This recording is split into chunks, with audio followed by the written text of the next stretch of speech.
नमस्कार दर्शक बंधु आज मुख्य समाचार आपको स्वागत। प्राग मौसमी वर्षा पर कमिला ताती आज दक्षिण उपकूल में बढ़ वर्षा एवं सुधा राज्य में 80% नियंटिया वर्षा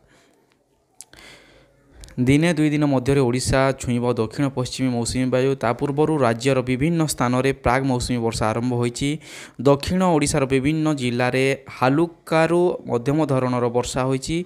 नवरंगपुर जिला दुर्ग डाबुगाँ 7 सेमी वर्षा होइतबा बेले डमराकोट झरीगाँ 7 सेमी, कोरापुट जिलार पटांगा, कलाहांडी जिलार थुआमुला, रामपुर और जयपटणार 5 सेमी लेखाएं वर्षा रेकर्ड करा जाइछि। यह व्यतीत झारसुगुड़ा, मालकानगिरी, फुलवाणी, नयागढ़, गजपति, भद्रक, जाजपुर, ढेंकानाल, बालेश्वर जिलार गोटे दुईटी स्थान में हालुकार मध्यम धरण वर्षा होइतबा नै आंचलिक पाणीपाग विज्ञान केन्द्र पक्षर सूचना दी जाइछि।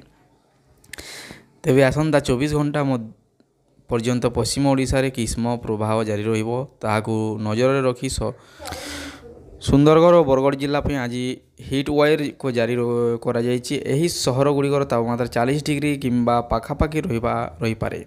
यह व्यतीत गुरुवार ठारू पागरे सामान्य परिवर्तन हेबो। 3 दिन पर्यंत राज्य में सर्वोच्च तापमात्रा 3 ରୁ 5 डिग्री पर्यंत ह्रास पाइब। परवर्ती समय रे तापमात्रार कौनसी परिवर्तन हेबो नहीं।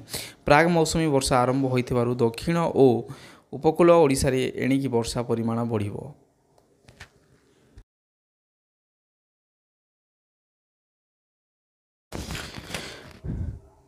दक्षिण ओडिशार नवरंगपुर, कलाहांडी, रायगड़ा, गजपति, गंजाम समेत पुरी, केन्दुझर और मयूरभंज जिले में प्रबल वर्षा हेबार संभावना रही। एही समय रे पश्चिम और अभ्यंतरीण ओडिशार केतेक स्थान में कालबैशाखी वर्षा होई पारे। 23 तारिख सुधा ओडिशा रे मौसुमी वायु प्रवेश करने सह गंजाम, गजपति, पुरी, जगतसिंहपुर, केन्द्रापड़ा जिले में प्रबल अति प्रबल एवं कटक, ढेंकानाल, कंधामाल, कलाहांडी और जाजपुर जिलार किछि स्थान में प्रबल वर्षा हेबो। 24 तारिख में उपकूल ओडिशा समेत बौद्धरे प्रबल अति प्रबल एवं कलाहांडी, नवरंगपुर, सुवर्णपुर, सम्बलपुर, देवगढ़ और कोरापुट जिलार गोटे दुईटी स्थान में प्रबल वर्षा लगी रहिबा नै आकलन करा जाइछि। आज दिन में सम्बलपुर राज्यर सर्वोच्च तापमात्रा 42.6 डिग्री रेकर्ड होइछि। कीराकुद 41.7, झारसुगुड़ा 41.2, बरगढ़ रे 40.5, बलांगीर रे 40 डिग्री रही। पाणीपाग केन्द्र पक्षर कहुई वायुमंडल में जलीय बाष्प वृद्धि जो एवं धीरे धीरे ताती कमिबा सह वर्षा बढ़िबो। आज वर्षा परिमाण वृद्धि पाइबार संभावना अधिक रही। विशेषकर दक्षिण और उपकूल ओडिशा रे प्रबल वर्षा होई पारे।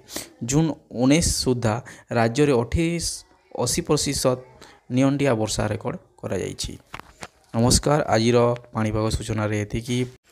पुणी आहरी किछि नुआ वीडियो पे आम सहित जोगाजोग रही था। चैनल की सब्सक्राइब करि थांतु। नमस्कार।